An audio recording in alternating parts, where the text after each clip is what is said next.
And to the latest edition of Judd's Hockey Show, we are previewing Game 3 of the Wild and Golden Knights series, Zulgad and Declan Goff. As always, we will also have our regular Wild post-game show, which goes from Judd's Hockey Show into a Wild event line after Game 3 tonight.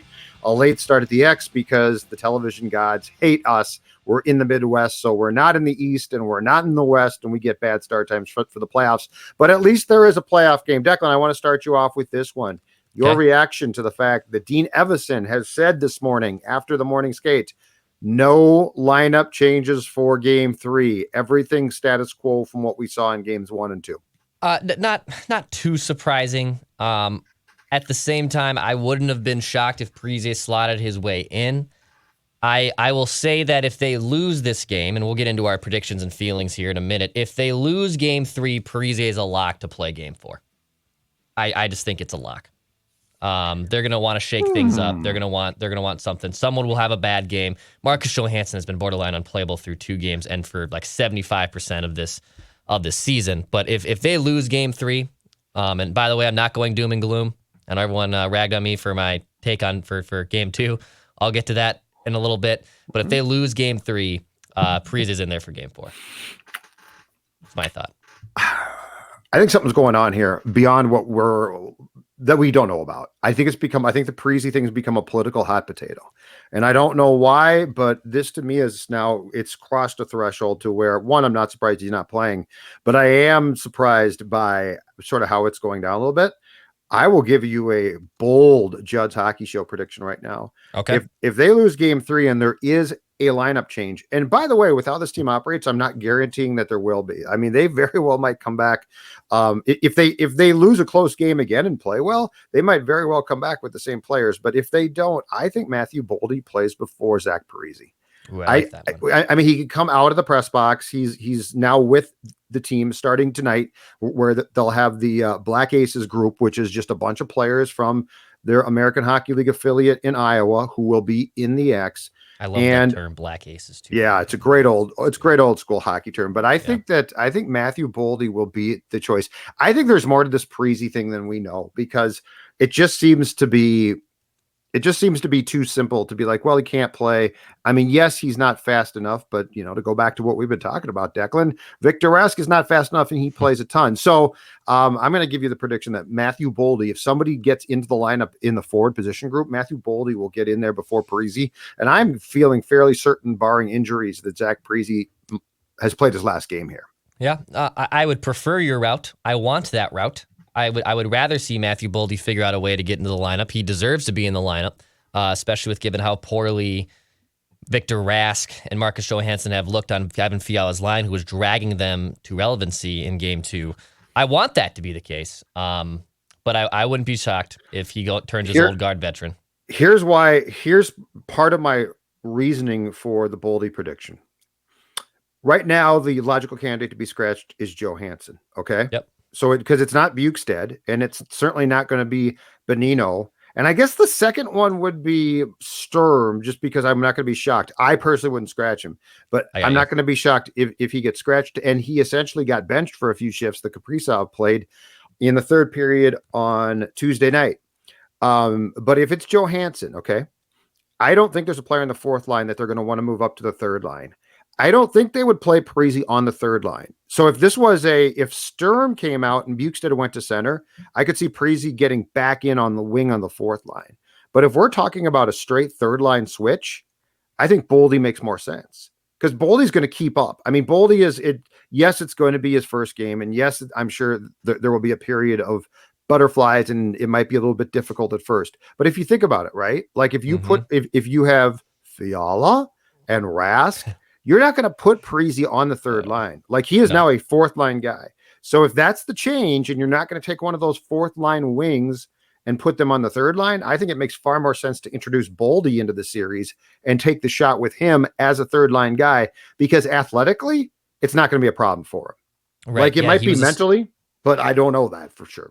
He was a stud at Boston College this last year, 31 points in 22 games. He had 18 points in 14 with Iowa, so he made that jump right away. Sometimes that game jumping from the college ranks into even to the AHL is a tough one for players to accept and adopt. And he didn't have any problem. He was a stud at the World Juniors. This kid's ready to play, basically, is what I'm saying. Yeah, he's obviously ready to play. Look, Colorado, did this with Cal McCarr 3 years ago. They threw him right in, and he was a stud. I think your hypothesis, if you will, of Boldy playing before Parise makes more sense than mine. But I just wouldn't be shocked that if Dino, there's something that you and I want something, but will it actually realistically happen is our two obviously different things. But yeah, I want him in this game. He needs to be in this game. And by the way, I think Pacioretty and not White Cloud. There's another defenseman for Vegas who is questionable. No, Martinez has been banged up. One of their goons or one of their bigger guys. I know Pacioretty McNabb and another player are still game time decisions for Vegas again this evening. Marc-Andre Fleury will play again. I know that's to no surprise. Hold on, I think I can pull it up here. Nosek and Pacioretty are game time decisions for Vegas tonight. Thomas Nosek. Okay, and if Pacioretty, if and when he gets back in, that is a huge deal. As you know, we've talked about this on JHS for a few episodes now, but Pacioretty's the guy that can finish for you. He can score goals. He's important on their power play. It's an extreme advantage Wild not to have him playing, but he clearly, it's got to be bad enough that it's kept him out of these first two games. So I'm no longer assuming that he's going to get back in immediately. Let me ask you this, coming off game 2, 3-1, but really a 2-1 game, empty net goal for the Golden Knights. Is there anything in particular from the Wild, short of like Johansson not being bad, but I'm just saying across the board, is there anything in particular from the Wild that you want to see tonight, Declan, that you didn't feel like you saw on Tuesday?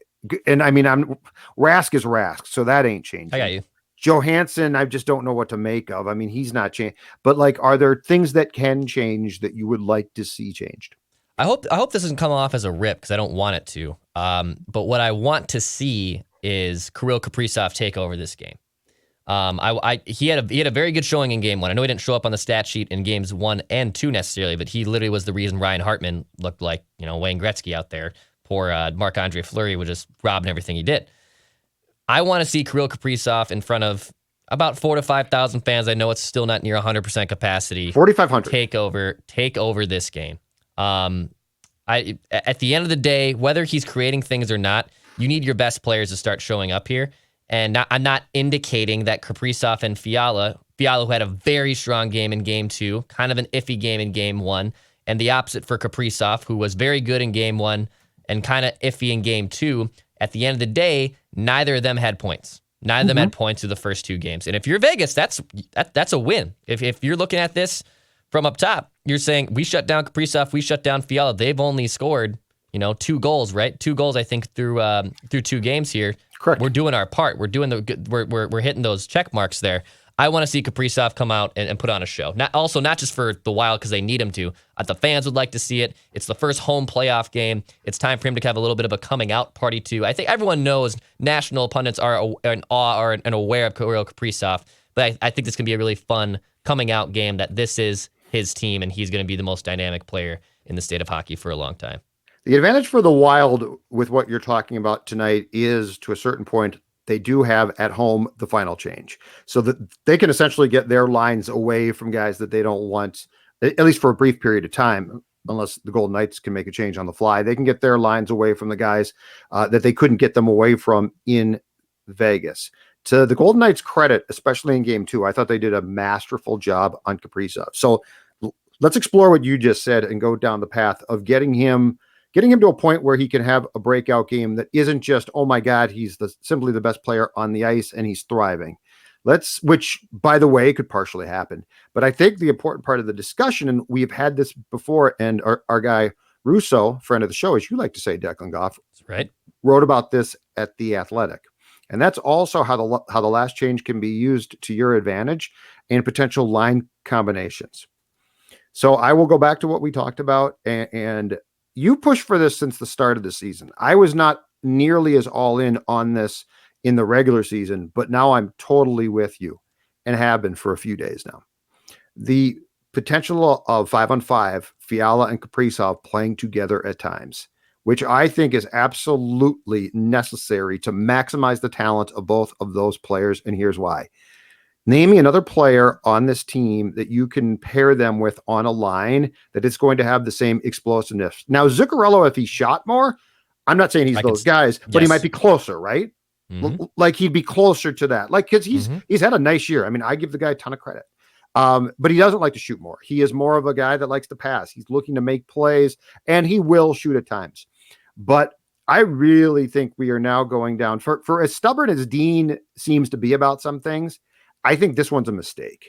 I think tonight, and I'm not saying off the opening face-off, but I am saying if this is a close game, which I again fully expect. I mean, these should all be close games, and you're down like you were. I mean, Tuesday was the blueprint for when you could have combined those two, not empty net. I'm saying early in the third period, in places where you might be double shifting Kirill Kaprizov.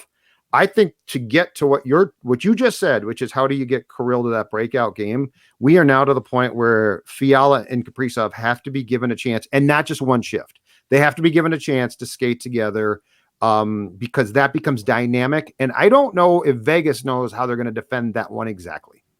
You can get strategic with it. That's my thing. I'm not asking for Fiala and Kaprizov to be out there together every single shift. But if you're down a goal in the offensive zone, hell, if you're tied or up, put those two dudes on the ice. Kevin Fiala this season, of players that he has spent the least amount of times with among the regular forwards. Marcus Foligno, he's only spent 5.5 minutes with him on the ice. He's only spent 25 minutes with Nico Sturm, 26 minutes with Matt Zuccarello, and then Kirill Kaprizov for only 48 minutes. When Kaprizov and Fiala have been on the ice, they have created Corsi for 57%, meaning they're out shooting attempts 57% of the, they're out shooting the opponent 57% of the time when those two are on the ice. When they're away from each other, when Fiala's away from it's 48%. So like it's a small sample size, so I'm not trying to say it's completely black and white there because that is a very small number, but you need those two dudes on the ice. They're the most dynamic players you have. And by the way, Foligno, Eck, and Greenway, that line can roll. That line's going to play the most minutes of any line, forward lines for the Wild, and that's okay. I want them to. But you can get strategic with how you have to do this. And if the Flower is robbing guys like Ryan Hartman, God bless him, is getting set up. Ryan Hartman doesn't have the finishing touch to beat Marc-Andre Fleury. Matt Zuccarello isn't going to shoot the puck. Get Fiala and Kaprizov together, and I swear they will beat Marc-Andre Fleury 100%. Well, yeah, and they make it happen, and they'll create problems. I love the word that you just used, strategic. That's exactly what I'm thinking too. Like you can be strategic. This doesn't need to be a full-time thing. But what did the Blackhawks do when they were great? They would put at times Patrick Kane with Taves, right? Yeah. And guess what? It would be a pain in the ass for opponents, and it would work. I was watching the Jets-Oilers game last night. The Jets upset them in game one of their series. Yeah, but in the third period, what did the announcers talk about? They're going to get Draisaitl and McDavid paired here, which I don't think they were for most of that game. So like, this is not some weird thing to go, oh my God, you can't put all your firepower together. That makes no sense. Yes, it's nice to have it spread out. Yes, in a regular season, I totally get why that's your preference. It gives you more scoring potential opportunities just as far as your line depth goes. But this is not the regular season. These are now must-win games. Like, I don't think there's games that you can punt on here. Oh, man, we lost game 3. That's just too bad. That's a shame. It's a crucial game. So I'm with you. Get strategic. And you know what? If Kaprizov comes out tonight and let's say he plays like you just said, which is he takes over, he plays a Kirill Kaprizov game, which won't shock me if he does, and you're up by 3 goals, then you don't need to do it. But that's a club in the bag that you refuse to use, and at this point in time, it makes no sense not to. Yep. So yeah, I'm with you. This is if you're down by a goal tonight or you need a goal, it is the time to say, you know what? Screw it. We have to play these two with Hartman, which is fine, or something like that, because there has to be a time when it makes no sense to stay away from this. Like you're just being stubborn at some point. This is fantasy hockey, video game hockey that I'm going to just suggest here, but like think about if you're tied or you're down a goal. And I understand there's no real center here, but if you could have playmakers like Zuccarello, Fiala, and Kaprizov on the same ice together, I know you need the center there. Someone needs to take that dang draw and win the draw. But if you can have 3 players like this complementing each other, like that would be a win. That would be an absolute win. Vegas has good skill up and down the ice. They have a depth. If Pacioretty's in the lineup, then they have their true number 1 finisher. But they have a lot of good depth, and they have a lot of good guys who can score. Can they finish? That's suspect, but they have a lot of good guys that can score. You need to maximize everything you possibly can, especially if Fleury continues to be this dialed in. I don't see him being this dialed in, and I understand it feels like deja vu with the Wild having expected goal rates that are having a small conversion rate, and it reminds people of the Jake Allen series. I don't know how you can come away from the first 2 games and compare it to Jake Allen necessarily, because the Wild weren't getting high danger shots. They were just trying to put everything on Look at those heat maps, baby. And I will put them Check them out. Check out a heat map from the Wild Blues, right? Yeah. Like they were basically taking shots from my house here. Like they were nowhere near the goal, and then they weren't following them up. No, son. But that's the thing is, like, I don't have a lot of big gripes off of game 2. Like, I'm not ripping them, and they played a great game. It wasn't perfect, but it was damn good. And Marc-Andre Fleury was fantastic. But I don't have a problem in that first period. Declan, they came out and they were all over the goal. They were all. I mean, Fleury gave up some rebounds and then he stopped them. So I don't really have a complaint there. I just think the next step to the fact that they have 2 goals in this series is how do you get more dynamic? And there's just one clear way. And that one clear way is 97 and 22 at some point in time end up on the same line. And at least it gives you an idea of what the Golden Knights would do, because I don't know if you put those 2 together and Kaprizov's ability to be basically a pseudo center in the fact that he can make plays. I don't know if Vegas has an answer for it. They might try and scheme one up eventually, but tonight I don't think that they can respond to it because Kaprizov knows when to shoot. He knows when to pass, and his ability to find guys. I mean, can you imagine with his ability to make blindside passes and things like that? I mean, it's off the charts. He sees the play develop a couple seconds before the rest of us do. Kevin Fiala thrives off that stuff. Yes, he does. And by the way, he will shoot. Mm-hmm. Like he'll shoot those pucks. So he's going to shoot a ton. Yeah, that's the logical step that is not asking for too much, and it's not being like, well, but Dean can't do that. No, actually, Dean can. And you have to find a way to put the puck past Fleury. And I think those 2 together, he'd stop some of them, no question about it. I don't think he can stop all of them. No, I agree with you. Yeah, I want Fiala and Kaprizov together. I guess it transitions well. If they lose this game, Joe, which by the way, I don't think the Wild lose this game. I think the Wild win. You want to do predictions? Yep. I think the Wild win this game 4-2. 4-2. No empty net, by the way, just 4-2. I think they win this game 4-2. I think the Wild does win as well. I'm going to say Fleury's not going to play as well here as he did at home. I'm trying to decide if I want to go with your score or I want to go 5-3. I'll go 5-3, 4-3 empty net goal. I think the Wild will break out a bit tonight. I think they'll score 5 goals. The 5th one will be an empty netter, and Vegas will score 3 goals. Okay. So I like it. But yeah, I think they win a close game. And by the way, this game to me, absolutely crucial. This is going to set the tone. Like the first 2 games were a lot of fun and they were great. And the tone has been set. The goaltending is outstanding. These are close games. As a spectator, they're fantastic. But I think tonight sets the tone for the series as far as whoever wins this one has basically taken complete control. And it's only 2-1. I might be wrong, but I just have a feeling about this game that this is just an incredibly important game. So if they lose this game on a panic level, what is your panic level? Like right now, I'm teeter-totter. I'm not I know it sounds like 5 would be like, oh, but you're teeter. Like I'm just down the middle. It's a split series. It's 1-1. You know, I'm not panicking, and I'm not as calm as I should be either. Yeah. If they lose this game, though, Judd, how much are you starting to panic? I don't know that I'm starting to panic, but I am starting, and this is probably the next rung down from like panic. I don't think I'm starting to panic, but I definitely would have a sense if Vegas comes in here and beats you, that they have asserted themselves, because ultimately, as well as you match up against them, they are the better team. Yeah. Like they're better than you. You match up against them fantastic, which makes this great fun. But like if you just take the personnel right now, the Golden Knights, now I would argue the Wild has the best player in Kaprizov, but I would just say as far as the team makeups go, the Golden Knights are the better team. And I think to come into this building and win after 2 games, that they would have asserted themselves, which is a very important thing to do. Because it's my opinion, as well as the Wild has played against Vegas record-wise, Dex, that it would be an upset if the Wild wins. And I've still got the Golden Knights in 6. So I think it's more of a question of not panic. It's more of a question of if it's 2-1 Vegas after tonight, the Golden Knights have asserted themselves as what they are, which is the better team in this series.